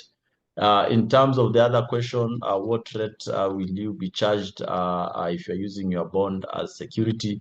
So normally what happens typically, we lend you 80% of the bond. The interest rate, as you are aware today in Kenya, there is a model introduced by the central bank, and all banks use it, called a risk-based pricing. So the credit department also will conduct their credit review and advise the rate. But to just guarantee you, your rate will be more competitive, because again, your collateral is a bond, which is a very, very liquid asset. So it will not be the same like providing another liquid asset. Thank you. Okay, thank you. Another one for you. How much are the fees for managing investment accounts? So as I mentioned earlier, there are two ways to invest, and depending on with what you want to invest. So using our custody, as I mentioned, is 0.15% annualized of the assets under management. Now, assets under management could be a couple of things. It could be equities. So these are basically shares. It could be government securities, bonds, treasury bills. It could be placements in terms of fixed deposits, call deposits. So all these are managed in one portfolio. So when you get your portfolio, you are able to see all the asset classes with valuation, and the charge is 0.15% annualized. So it's not a monthly charge. It will be charged monthly, but it's an annualized charge. So it's a very, very small charge, and then you get the services. So how it helps you is basically, today, if you are to invest as an individual, if you want to buy shares, you have to look for a broker. You have to open a CDSC account with a broker. If you want to buy a bond, you have to open a DAO CSD account. When you want to sell that bond, you have to look for a broker. So all those services have been put under one umbrella, which is a custody account. And then you're able to buy, you're able to sell. You don't have to interact with the brokers. You just need to instruct the custodian what you want to do, and they will do everything for you. Okay, thank you. So this other question says, how do you source your lands, or where do you build? I have a 10-acre land in Katani that I would like to sell to an entity like yours. Is that possible to partner with us? Peter, you can take that, please. Yeah, so land, like I mentioned, we do the feasibility study. First, once we have understood based on the location and the best use for the land, then we can decide whether it's a project we want to take on board, but also we could, after visiting, advise you on the best use for the land. So if she could write to us separately and provide the details of the land together with the ownership details, because we also don't want to go visit somebody and then land is very sensitive in Kenya. So we would like to, once she writes to us, we can then pick it up from there. Okay, thank you. There's another one still on land. We have land in Narok for anyone wanting to invest in education on lease, sale, or joint ventures, and no lands limited. There is a great need for private schools in Narok. So someone is saying they have a big piece of land. So if anyone of us here wants to invest in education, we can lease their land. So this is noted. Do we charge for mailing the card? So for the debit card, the initial one, we do not charge. we take care of the costs, but in case you lose it and you need a replacement, in that case, we charge. Then I have another question here. Do you have diaspora agents? Peter, please help me answer that one. Yeah, we work with diaspora agents. I think we need to identify who we last worked with in Canada, but I'm sure Ephraim will be able to support. So if we could just pick it up, if they could reach out to Ephraim separately, and then we can engage from there. But yes, we work through agents. Yeah. I have a checking account that I don't use. Is there a way I can avoid deductions, i.e. increasing limits? Let me respond to you separately. I give you my number, you talk to me. Then I had a crossover account, which I used to build my home in Kenya. Can I revive it and invest with it? Can I revive it after 15 years? I think the answer is yes, unless it has, if it had money, then we sent it to UFA. So we are going to check that, Damaris. I'll also respond to you with my email address separately. Then I would also like to be part of the growth in HFC group. Kindly reach out to me for more insight into the best account opening for more investments of the future, for the future. So there's an email address. Thank you, Milton. I'll reach out to you just now. Then the other question is great meeting and knowledgeable speakers. I'm interested to learn more about the stocks and the bonds.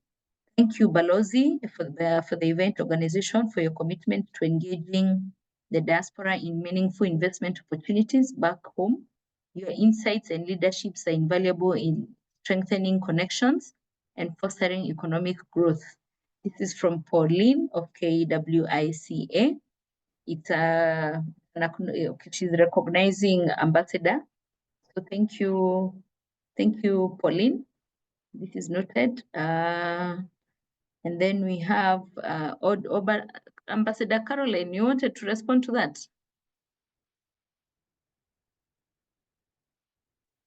Balozi.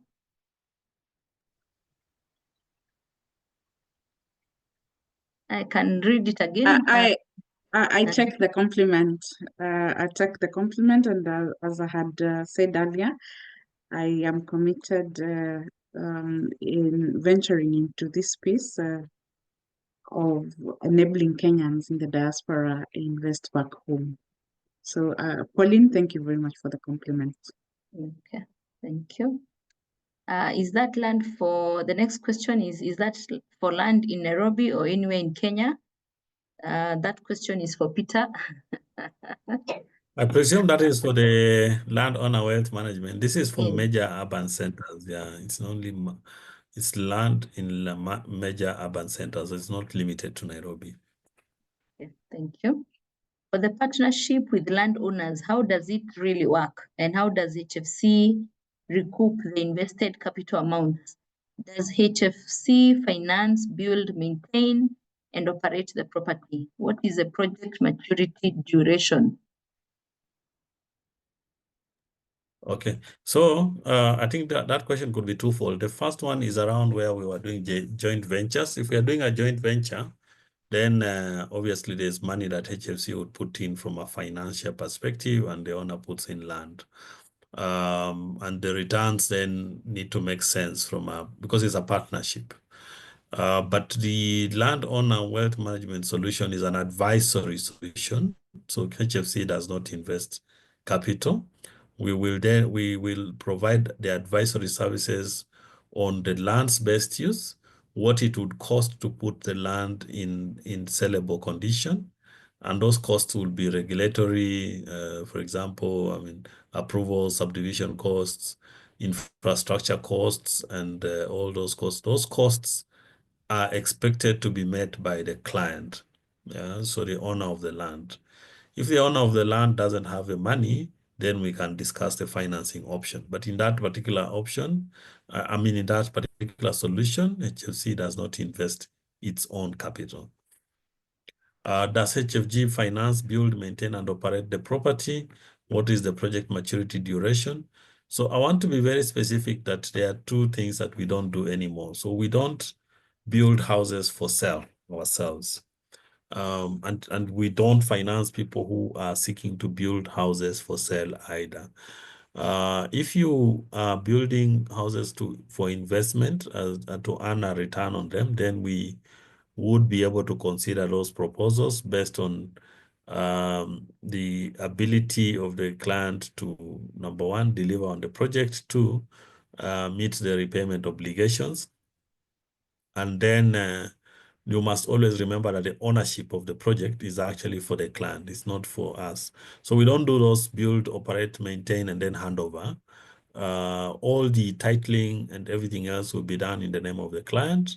HFC would then come in as a financier.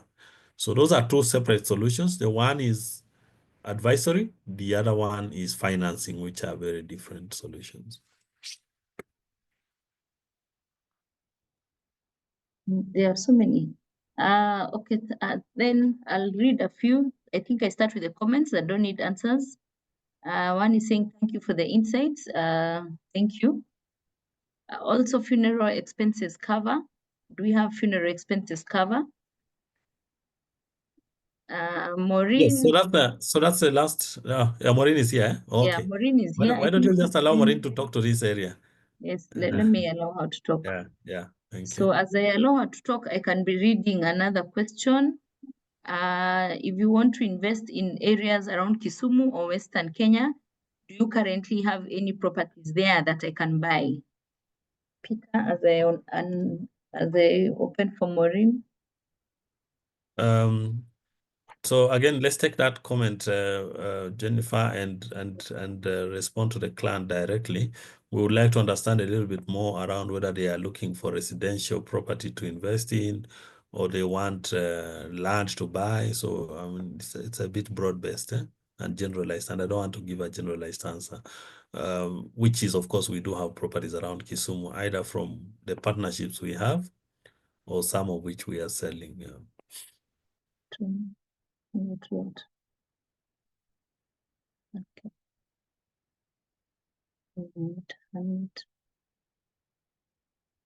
Maureen, if you're able to unmute, yes, I think you can. If you can, go ahead. Hello, can I come in now?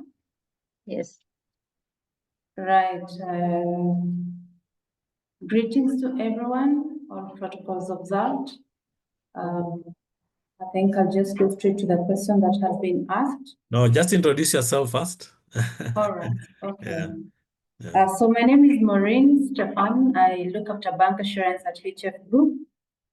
So that means on a daily basis, my responsibility revolves around helping the bank and the bank customers to be able to take care of the hard-earned wealth through insurance risk management solutions.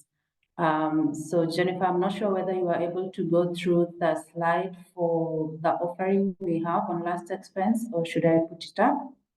If you did, I'll just speak to the question that has been asked. No, we haven't. So if you could just put it up and then use like 2-3 minutes, that would be good. Okay, just 1 second. So as Maureen puts it up, I think we can go on with a few other questions. We give her 1 minute to put it up.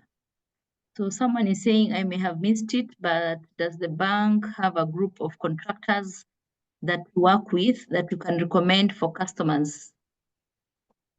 The answer is yes, we do have. Yeah, we do, but we always recommend that you also just ask a little bit more questions around what those contractors bring, the experience in doing a similar development, and that because the contracting will be specific to yourself, that you take independent legal advice while you are contracting. Okay, Maureen, you're ready, you're ready now? Yeah, she's ready. I can see her slide is up. Yeah. Good. Me too. Right.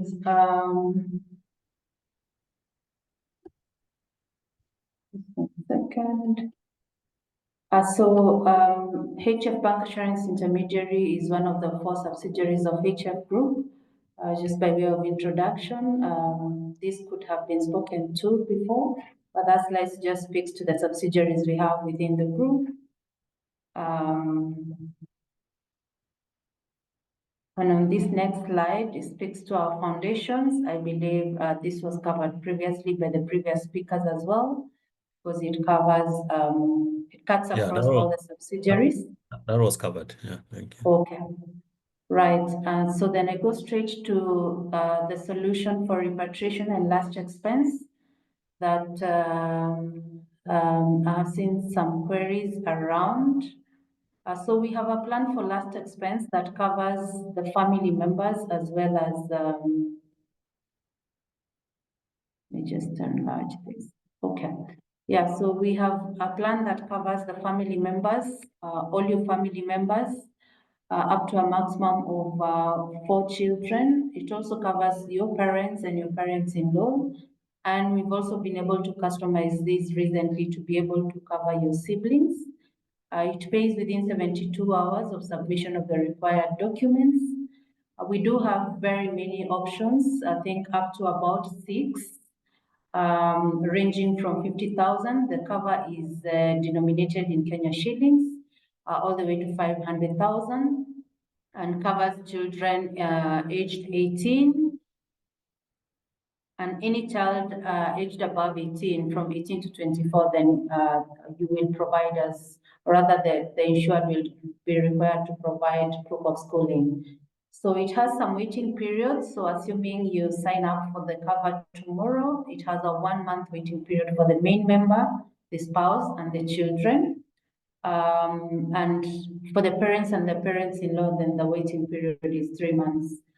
Now, to be able to enroll for this, you'll be required to provide some documentation, generally the normal KYC documents. And if you have opened an account with HFC, then you don't have to provide documents afresh, because then we are able to use the documents that have been provided to the bank to be able to process the cover for you. So in case of a claim, what is required is there's a claim form that's supposed to be executed by the beneficiary. Normally, when you're enrolling for the cover, you provide a beneficiary who is supposed to be your trusted confidant, sort of the person you know that in case of anything happening to you or your dependents, then they should be able to take care of you and make sure that you have respectful last respect in terms of repatriation and also burial expenses from home. So for the claim, we require the claim form to be filled, a copy of the birth certificate if it's a child, a copy of the burial permit or the death certificate if available, and the ID of the beneficiary, just for us to be able to confirm that this is the same person that had been nominated at the point of enrolling for the cover.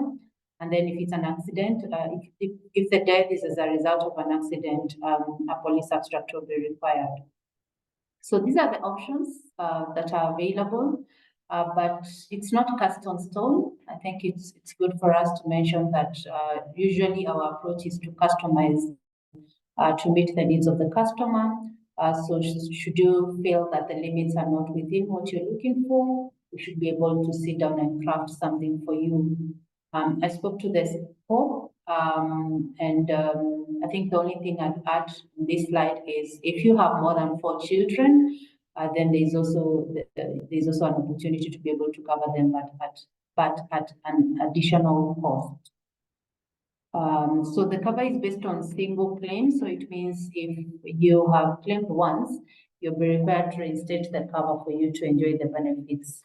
However, again, as I said, when we are customizing, if you want us to come up with a specific package for you and your members, then we can be able to define whether we want it to be a single claim policy, 2 claims or 3 claims, based on what the risk profile of the target group looks like. So yeah, that would be it on last expense. I think just to mention in passing is that we also provide medical solutions for your members back at home. So if you would like to have a medical cover as opposed to you being called every other time to take care of medical bills, we should be able to arrange that for your siblings or your children or your parents that you have left back here in Kenya.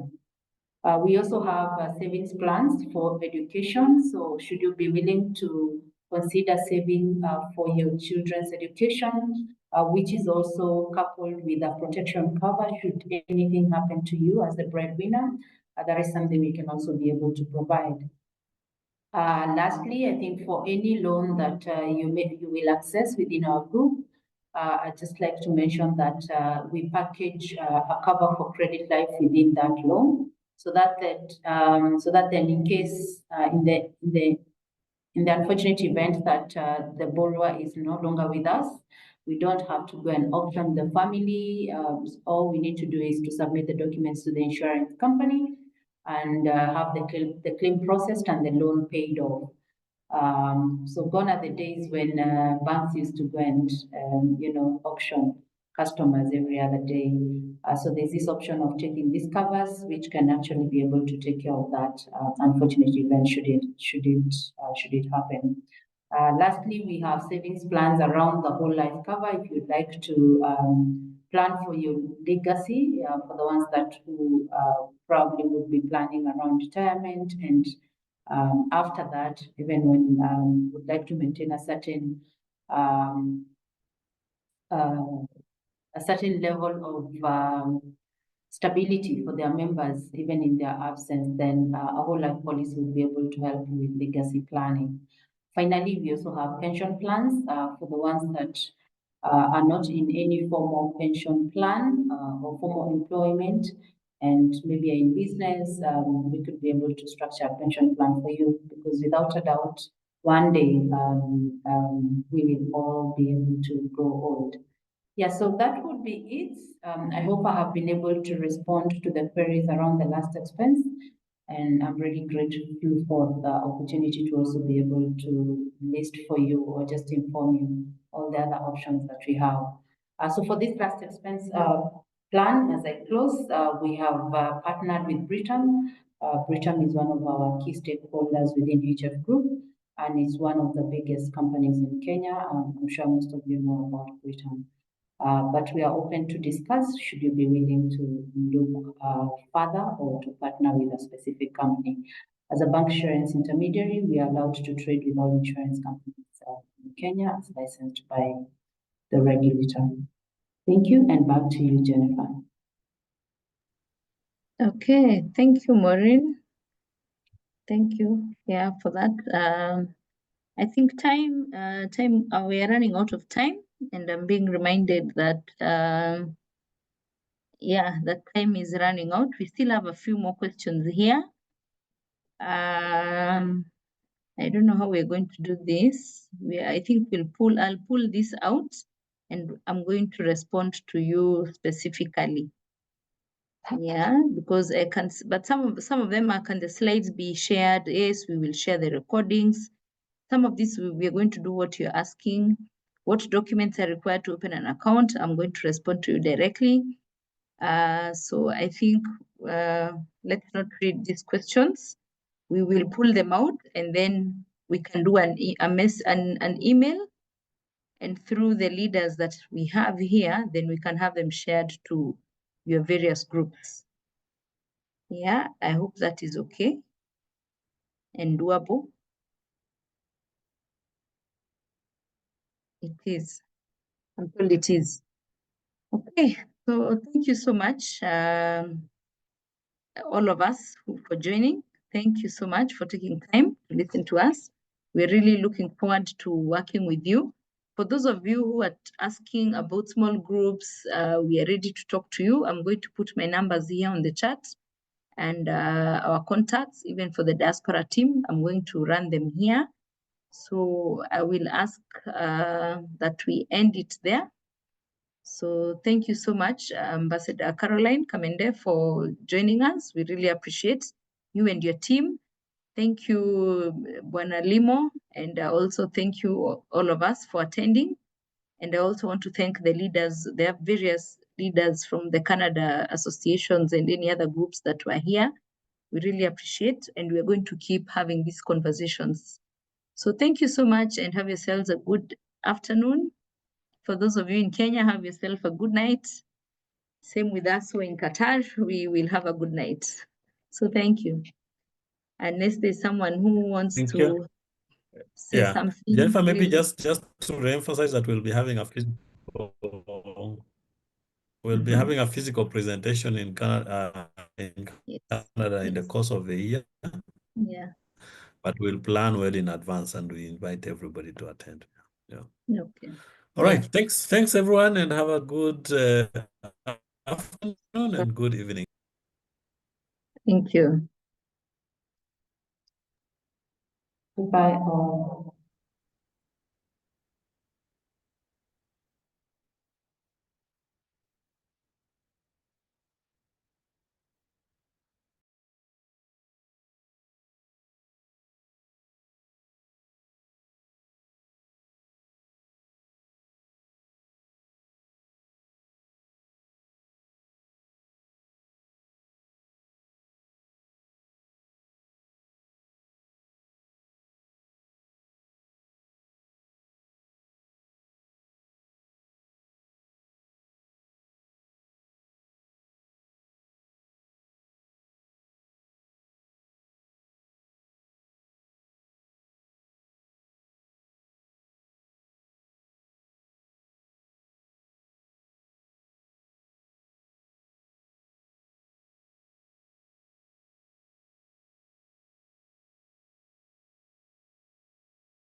Very